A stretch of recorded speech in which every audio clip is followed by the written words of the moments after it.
ทุกคนเบิ่งเอาเมื่อเช้านี่ตอนมันโบเปียกเนาะพ่อมันตอนมันโบเปียกตัวนี้สู้ตัวนี้โบสู้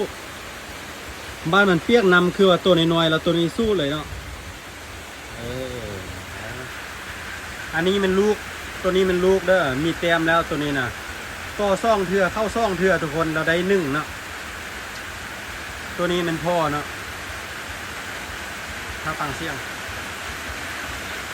เปียกนำคือว่าตัวน้อยเรามันอย่างสู้เนาะมือเสาไปสู้โอ้อาลีซันเน่าแบบฝนตกตาค้นกี่ลูกเรื่องงามๆแบบนี้หมดเลยทุกคนถ้าสมมติว่าคันมันบอทายค้นนี่แห่งเรื่องกว่านี้เนาะ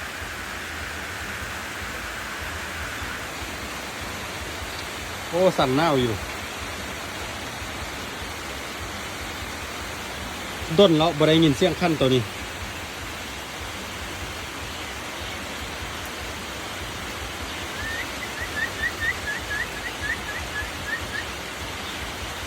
โอ้ที่จริงมันรอบเนาะมันรอบมันยานมันห้าไก่มาสู้ไก่นี่เพราะว่ามันเทือกไก่ปลาตีมเนาะไก่ปลาตีเราเห็นห้ามันรอบมันยานห้าไก่มาสู้ไก่นี่เนี่ยตัวนี้เนี่ยไก่ตัวนี้เนี่ยไก่ปลาไข่แล้วส่งหน่วยไข่ซ่องหน่วยแล้วเนาะแม่มื้อนี้ขัดไข่มื้อนี้ก็จะเป็นซ้ำส่วนแม่นี่กับลูกตัวน้ำซ่องเมื่อกี้เนี่ยตัวน้ำซ่องเมื่อกี้เนาะเข้ามาไข่นี่ละปกติมันจะมาไข่น้ำกันนี่ละอาลีใส่หั่นข้างซ่องไข่ซ่องเถื่อเรียบร้อยเนาะแม่นี้เป็นไข่แม่ข้าว5 หน่วยคือคนใน1บ่แน่ใจว่าสิออกหรือบ่เนาะมาลุ้นเบิ่งกันเดือนหน้าแม่นี้ไข่เรียบร้อยไข่ป้าตัวนี้มันพอเสี่ยงขั้นเมื่อกี้เปียกเราเละๆคือเด็กน้อยเลยเนาะมันก็เลยสู้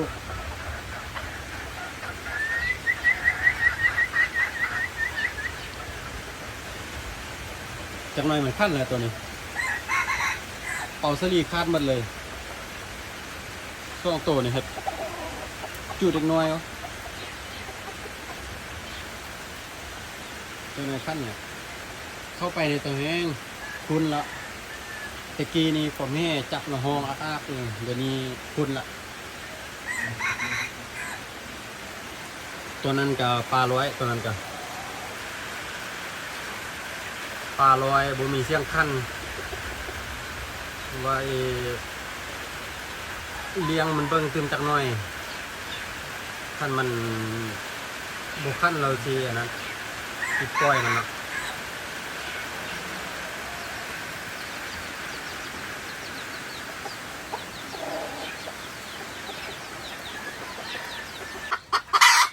ออกมาอีกแล้ว4 หน่วยอ่ะ4 หน่วยมานี้อันนั้นมันเสี่ยงพอพันน้ำซ่องขั้นเมื่อกี้นี่ตาค้นมันมือเลยซ่องแองเขานี่เนาะถึงห้าวอยู่เนาะเดี๋ยวลูกเมียฝักแล้วเอามาควนไปต่อเนาะซ่องตัวนี้นะไข่ซานะมันไข่สุด1แล้วทุกคนไข่สุด1เราวันนี้มันออกบุมัดเนาะออกแต่ตัวเดียวตัวเดียวเราเอาเอามาใส่พุ่นแล้วก็ปล่อย5 ไก่ตุย5 ไก่เริ่มแบบว่าตอดจังไรก็เริ่มไข่ละไก่ป้าบ่แน่ใจว่าเมียสิไข่หรือบ่เนาะยานสิบ่ได้ซ้ำปีนี้เพราะว่าคนคอดำหมดละคนคอดำหัวน้อยตีน้อยตัวนี้นะห้างบานๆเนาะสำหรับเมข้าวเราเป็น5 หน่วยเนาะพี่น้องเมข้าว5 หน่วยถือคนน้อย1เนาะบ่แน่ใจสิออกหรือบ่ลุ้นไปกัน5 หน่วยสำหรับเมดำเรา4 หน่วยบ่ถือคนเนาะปลอดภัยตัวนี้ปลอดภัยโอเคเลยแม่นี่น่าจะมีประมาณ7 หน่วยละแม่นี่7 หน่วยล่าสุด8 หน่วยเนาะเคยมี8 หน่วยเมข้าว8 หน่วยเนาะคาราลีอยู่ในต่อแห้งแล้วพี่น้องผู้ใดสิแบ่งไปทางได้ก็มีบัดนี้เพราะว่า ลูกน้อยก็ออกมาบักไล่ละสาวปลายละอาลีไงเบิ่งแล้วทุกคนแตก3 หน่วยแตก3 หน่วยอย่าง3เนาะเพราะว่าแม่นี้มี6 หน่วยเนาะทำอิดกะว่ามันอีบอกแล้วเพราะว่าบึดึงโดดลงอยู่เนาะมาเบิ่งมือนี้แตกตำวัดโอเคลุ้นเบิ่งตอนเนี้ยตัวนี้กับลูกตัวนี้ออกมานี่อาลีคอนเฟิร์มเลยว่าโอ้ว้าวสเกริเดตผมบ้านแล้ว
ฟ้าลังฝนยอมเปียกและทางมืนเสมอโอ้ว้าว